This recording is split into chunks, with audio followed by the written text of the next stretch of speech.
हम ज़माने रिसालत से जिस कदर दूर होते चले जा रहे हैं, उसी कदर कुरान व हदीस की तालीमात पर अमल से भी दूरी होती चली जा रही है। मामला तालीम व तरबियत का हो या घरेलू ज़िंदगी का या कारोबारी मामलात का, इस्लाम से नावाक़फ़ियत की बुनियाद पर हमारी सोच और मेयार बदलते चले जा रहे हैं।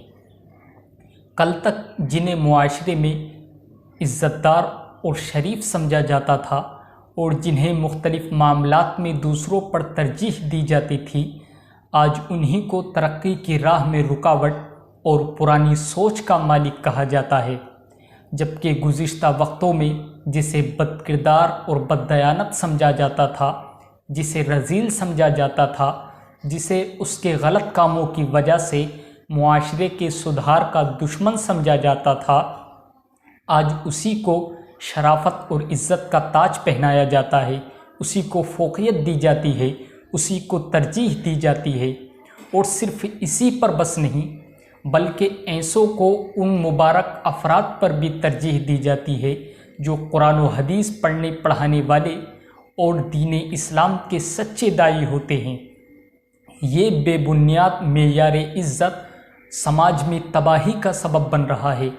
इस बेबुनियाद मेयार इज़्ज़त ने हज़ारों गुनाहों को हमारी निगाहों में बहुत छोटा कर दिखाया है।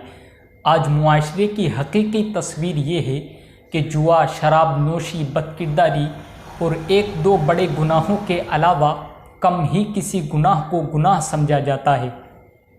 इस्लामी नुक्ते नज़र से हर वो कौल व फ़ेल, हर वो काम जो इस्लामी तालीमात के मुताबिक हो और अखलाक़ी क़वाइद व ज़वाबित के मुताबिक हो, वो अच्छा है। उसको अपनाने वाला मुसलमान भी अच्छा है, काबिल तारीफ़ है, लायक़ इज़्ज़त है। जबकि हर वो कौल व फ़ेल और हर वो काम जो इस्लाम की तालीमात के ख़िलाफ़ है, उसके करने वाले की हरगिज़ हौसला अफजाई नहीं की जाएगी, उसके करने वाले की हरगिज़ इज़्ज़त नहीं की जाएगी। इसलिए कि अल्लाह के नज़दीक इज़्ज़त वाला वही है जो ज़्यादा मुत्तक़ी है। कुरान कहता है, इन्ना अक्रमकुम इंदल्लाहि अत्क़ाकुम, अल्लाह के नज़दीक इज़्ज़त वाला वही है जो ज़्यादा मुत्तक़ी है। ये कुरान का ज़ाब्ता है, ये इस्लाम का दिया हुआ मेयार इज़्ज़त है। लेकिन आज हम उसके बरक्स हम ओहदा देखकर इज़्ज़त देते हैं। आज हम समाज में इस्लाम के दिए हुए मेयार इज़्ज़त के बरखिलाफ़ ओहदा देखकर इज़्ज़त देते हैं, स्टेटस देखकर इज़्ज़त देते हैं, ज़ात और बिरादरी देखकर इज़्ज़त देते हैं। आज हम गाड़ी और बंगला देखकर इज़्ज़त देते हैं।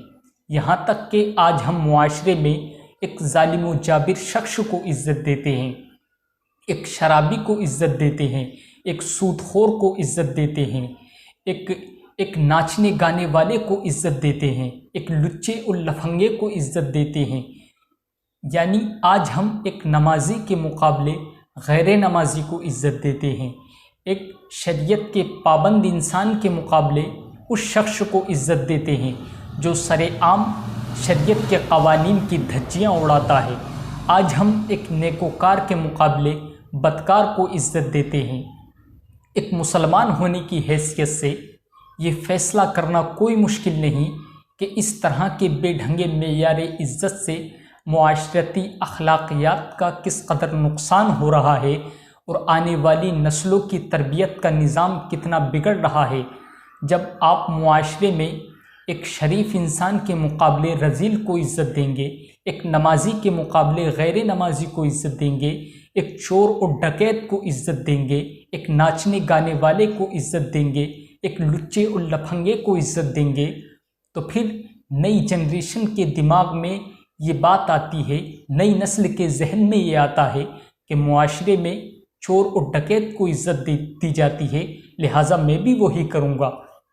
मुआशरे में रज़ील को इज़्ज़त दी जाती है, लिहाजा मैं भी वैसा ही बनूँगा। मुआशरे में ज़ालिम और जाबिर को इज़्ज़त दी जाती है, लिहाजा मैं भी वही करूँगा। यानी नई नस्ल के जहन में ये बात आती है। अगर हम चाहते हैं कि आने वाली नस्ल में शरीफ लोग पैदा हों, तो हमें मुआशरे में शरीफ लोगों को इज़्ज़त देना होगी। अगर हम चाहते हैं कि मुआशरे में नमाजी पैदा हों, तो हमें नमाजियों को इज़्ज़त देनी होगी, हमें अच्छे लोगों को इज़्ज़त देनी होगी। अगर आप चाहते हैं कि आने वाली नस्ल में अच्छे लोग पैदा हों, और अगर आप चाहते हैं कि आने वाली नस्ल में रज़ील लोग पैदा हों, चोर और डकैत पैदा हों, लुच्चे और लफंगे पैदा हों, नाचने गाने वाले पैदा हों, तो फिर आप नाचने और गाने वालों को इज़्ज़त दीजिए, आप लुच्चे और लफंगों को इज़्ज़त दीजिए। इससे आपकी आने वाली नस्ल तबाह व बर्बाद हो जाएगी। हुज़ूर अलैहिस्सलातु वस्सलाम ने आज से 1400 साल पहले फरमाया था कि किसी अरबी को अजमी पर, किसी अजमी को अरबी पर कोई फजीलत नहीं है, किसी गोरे को काले पर, किसी काले को गोरे पर कोई फजीलत नहीं है, लेकिन तकवा की बुनियाद पर, यानी जो ज़्यादा मुत्तकी होगा वही काबिल इज़्ज़त होगा, जो ज़्यादा शरीयत का पाबंद होगा वही काबिल इज़्ज़त होगा, जो ज़्यादा अल्लाह से डरने वाला होगा वही काबिल इज़्ज़त होगा। लेकिन आज हमने पैगम्बर आज़म सल्लल्लाहु अलैहि वसल्लम के दिए हुए इस ज़ाब्ते को छोड़ दिया। हुज़ूर अलैहिस्सलातु वस्सलाम के दिए हुए इस एक ज़ाब्ते को छोड़ने की वजह से आज समाज में कहाँ कहाँ और कितनी बुराइयाँ जन्म ले रही हैं, आज हम उसका अंदाज़ा भी नहीं कर सकते। अगर आप चाहते हैं कि मुआशरे में अमन फैले, खुशियाँ फैलें, तो फिर आज से वही मेयार इज़्ज़त अपनाइए जो इस्लाम ने दिया है, वही मेयार इज़्ज़त अपनाइए जो कुरान ने दिया है।